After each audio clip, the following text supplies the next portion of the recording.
That's nice. Floor it! I could break into this booth with a thumb drive and a USB stick. Spend the next hour and a half trying to figure out how to convince them to bring back the Evo. I am currently walking through the Las Vegas Convention Center yet again because I am here for CES. Now you might be asking yourself, what is a below average car content creator doing at CES? Here to be toxic to electric cars. Better too good for too long. I have no idea what this does. I just really enjoy the sound. That was good. I hope that was good for you too. I think a really big problem I have with electric cars is they all kind of just look like eggs, but this is really cool to see. So obviously this is like a rough early design, but it's electric cars that don't look like shit, which is a revolutionary take. Like, this just reminds me of some old British racing car that is actually just really clean. Now, obviously, this is very into the early designs, but it's cool to see come out with electric cars that actually look good. Got like the Hyundai N, and that's pretty much it. Other than those, they look like eggs. This just looks like every Tesla Model 3, but longer egg version. I don't understand the appeal. Not that I condone theft at all, but I'm really trying to figure out how I can slip this into my carry-on luggage. I do not like fancy things whatsoever. I will never not love the front end of this great Ford Fusion. I'm really shocked to see an actual car brand here. Like, I thought everything was going to be AI and electric cars, but to see like Recaro fighting the good fight, showing CES presence, live, laugh, love, egg, but not as long. But still egg. I'm gonna spend the next hour and a half trying to figure out how to convince them to bring back the Evo. I think after seeing this at the Mitsubishi booth, I am now a Subaru fan. Mitsubishi has fallen on hard times. So this behind me is probably the weirdest car I have seen at CES. So I'll get in close to not ruin the surprise, but it just looks like another like crazy concept car, right? Like the wild angles, the wheels, even the interior. Everything really stands out. But then this is the part you are not going to expect. There are 8 helicopter rotors on top of this.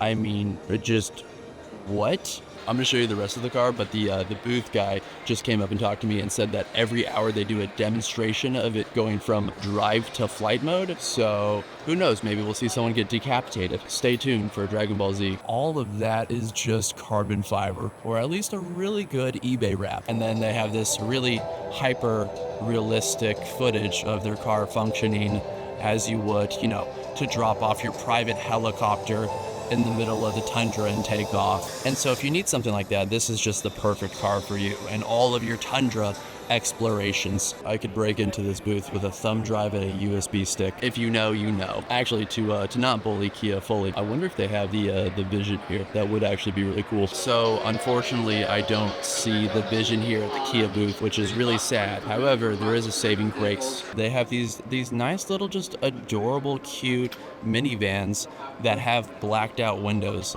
So I feel like as a kid, this compared to the kind of vans I was being abducted in, I would much rather prefer to be kidnapped in one of these than a regular cliche windowless van. I'm definitely coming back and stealing this. That is coming home with me. I'm gonna be honest, out of all the companies I would have never expected to see at CES, have you ever said to yourself, I really want an excavator, but it doesn't look futuristic enough for me because now I have the excavator for you. Look at this just super fancy excavator. I'm gonna be completely honest, if I don't see this in a Whistling Diesel video and like the year it comes out, I'm gonna be very disappointed. You thought sim racing was really exciting? Now they have sim excavating. Look at that. Now you can virtually get a caffeine and nicotine addiction in the safety of your own home. It's really sad to be at the Goodyear booth and see all of this theft that goes on. Yesterday there was a fully complete car, and now it's been stripped down to the bare bones. At least they left the wheels. Look at how wildly aggressive this is. Oh, he's bringing it back. Look at that. See, this is what you just kind of rip on in the middle of traffic. That's nice. Floor it! See, now everyone's like really checking out the 360 no-scope Hyundai, but I feel like the only benefit to this like kind of technology is like honking their horn at a red light behind you, and then you just slant all four wheels and just start hitting them with 360s while you flash your brights at them. That is the only thing you could do while you own this car. If you don't do that, you legally shouldn't be allowed to own it. Now, other than that, I don't understand any part of that technology other than just messing with people.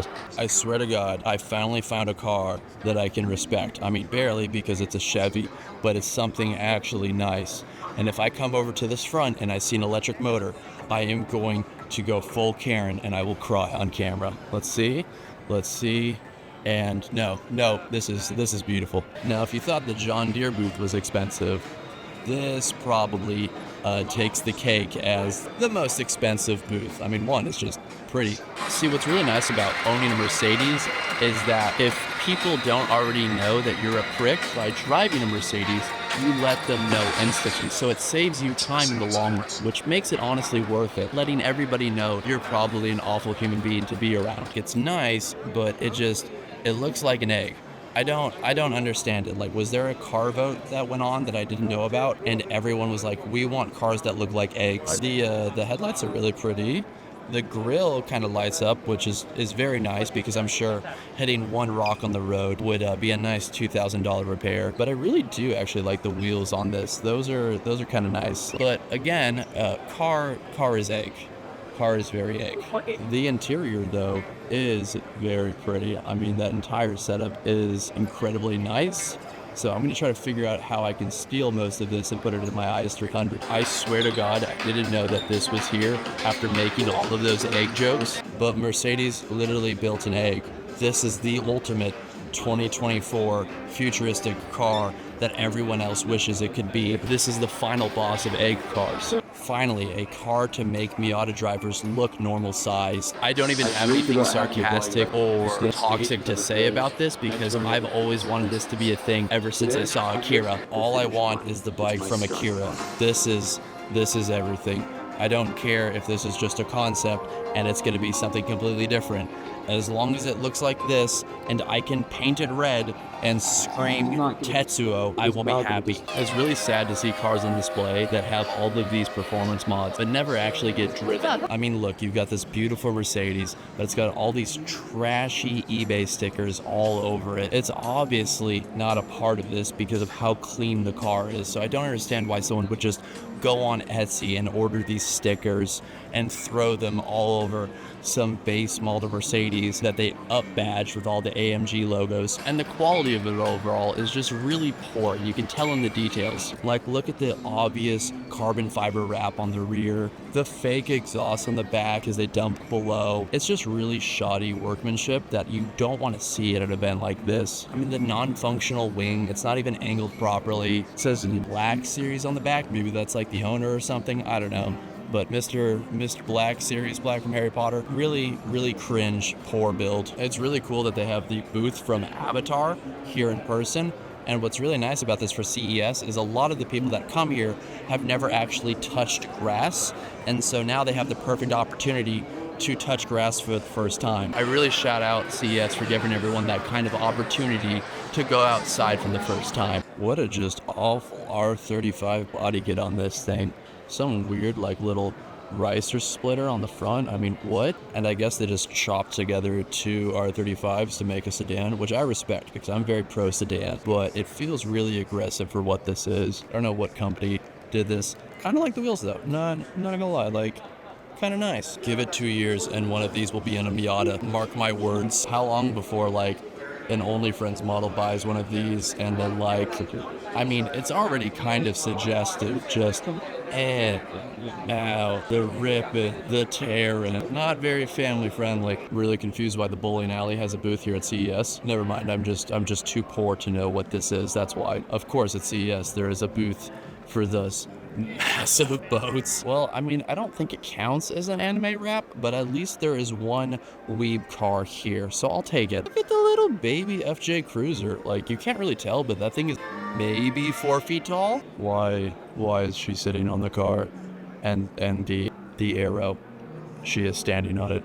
I am so confused. It's like the kids that climb up on Bugattis at car beats, which is what? Don't do that. You shouldn't need a sign that tells you not to do that. I'm not trying to be rude about it, but if it's not your car, maybe don't sit and stand on it. There's still people in the back that are doing it, which is really sad because this is why we can't have nice things, which is a great intro into what these are, because they're fully autonomous Indy cars. As you can see from all this nerd stuff in the cockpit in the middle, they're controlled remotely and then raced around. As you can see, well, you can kind of see, but they've got a bunch of the different ones here, which is really cool to see. They've done it.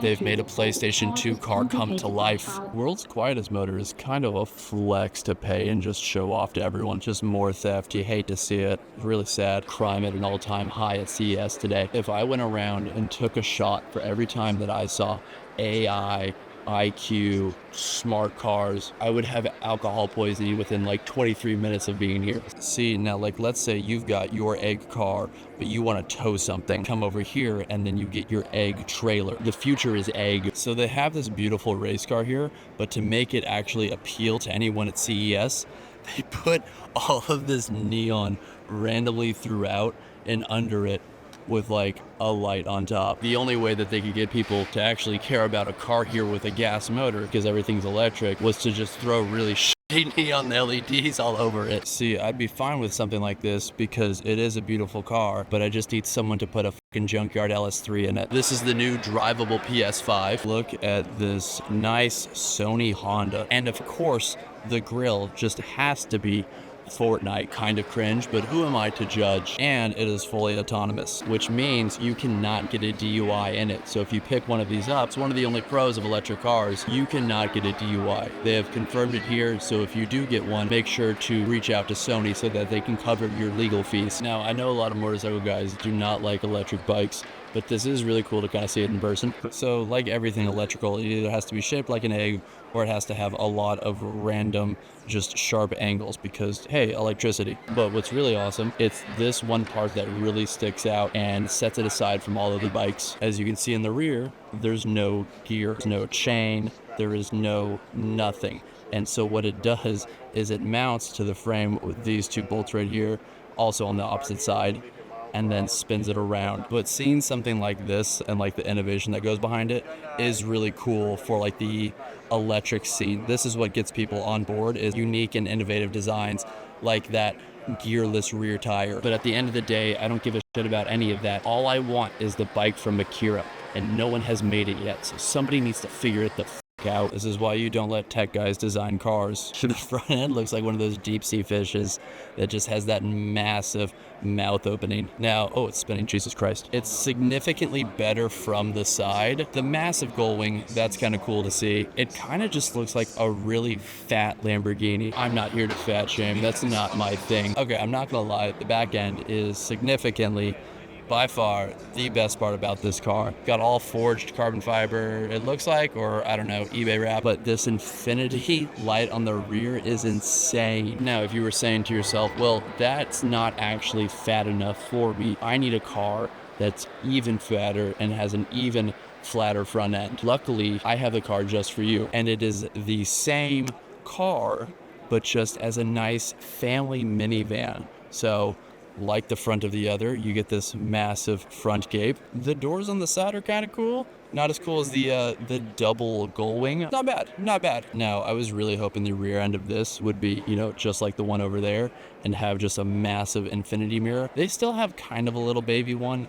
It's really hard to pick up, but it does not look as good. It kind of just looks like a massive fucking refrigerator. Out of all of the cars, I did not expect to see here, being that it's not a car event, an EV swapped FRS is, it's not one of them. I'm going to be completely honest. Looks like there are its accolades with its first podium finish in July 2023 with motor, inverter, battery. I mean, hey, it's at least it's different from the LS swaps that you always see, you know? I'll give it that. Rare to most other FRS builds, this actually has functional aero. I mean, look at that. It's mounted properly, it's done right. So now maybe I am starting to believe that it is actually a race car. It definitely has the stickers for it though. And I mean, that's really what's honestly important. is making sure you have enough stickers so that people know you have a race car. I am a little disappointed with the FRS though, because I'm not used to seeing them without a wide body and without 6 to 14 different anime girl stickers on it. I don't know what the owner was thinking when putting it together, but it's those small details that I think he missed.